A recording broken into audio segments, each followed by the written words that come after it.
khuburo dhaqaalayahan ah oo kala gedisan oo ay BBC-du wareysatay ayaa sheegay in heerka kobaca dhaqaalaha dalka Itoobiya sanadkan garaaci doono hoos u dhicii abid ugu badnaa ee Itoobiya soo wajaha 20 sano ee la soo dhaafay. Hay'adda lacagaha adduunka ee IMF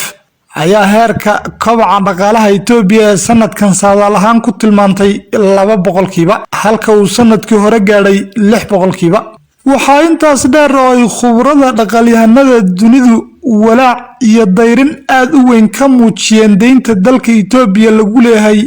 oo sabaynaysa 60 bilyan oo dollarka Mareykanka ah, iyadoo deyntaas marka lagu saleeyo heerka wax soo saarka gudaha dalka ka noqonaysa 70%, taasoo ka dhigan in dhaqaalaha dalku sagxadda garaacayo maalin dhowna aysan jiraynin wax kharash ah oo dhaqdhaqaaq lagu sameeyo. waxay khubaradu hoosta ka xariiqeen oo ay culeysyadan badan ee isdul fuulay ku tilmaameen inay keeneen inay qiimaha lacagta Itoobiya ee birta ah dhulka gasho, taasoo wadada u xaadhay bay dhaheen inuu yimaado sicir barar heerkiisu sareeyo oo sababay in qiimaha shay walba 2 ama 3 jibaarmo marka la barbar dhigo qiimaha ashyaada ee sanadkii hore.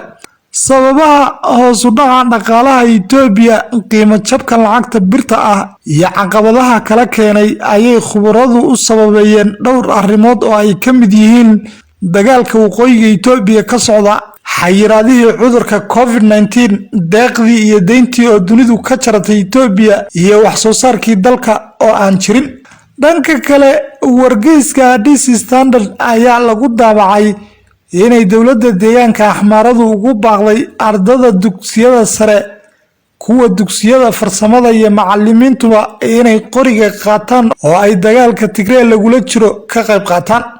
shacabka deegaanka Axmaarada ayaa guud ahaan loogu baaqay inay si toos ah iyo si dadbanba uga qayb qaataan dagaalka ilaa heer nafuris, balse ilaa hadda aan wax guul ah ka gaadhin dagaalkaas oo in iyaga lagu jabiyo laguna qabto mooyee aan ilaa hadda hal degmo ka furan ciidamada difaaca Tigreega.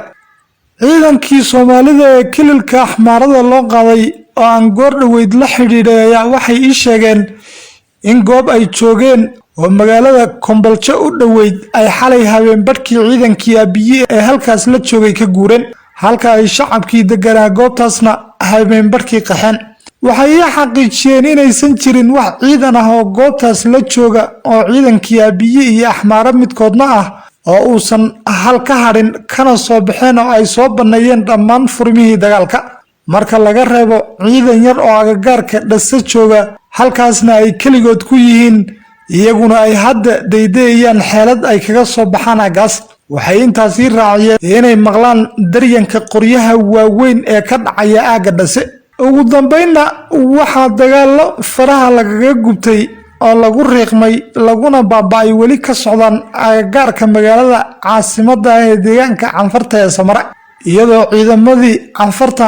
iyo hadhaagii militariga ee aagaas joogay cagta la mariyay, burbur iyo baaba badanna loo geystay, wax yar oo firdhaday mooyaane.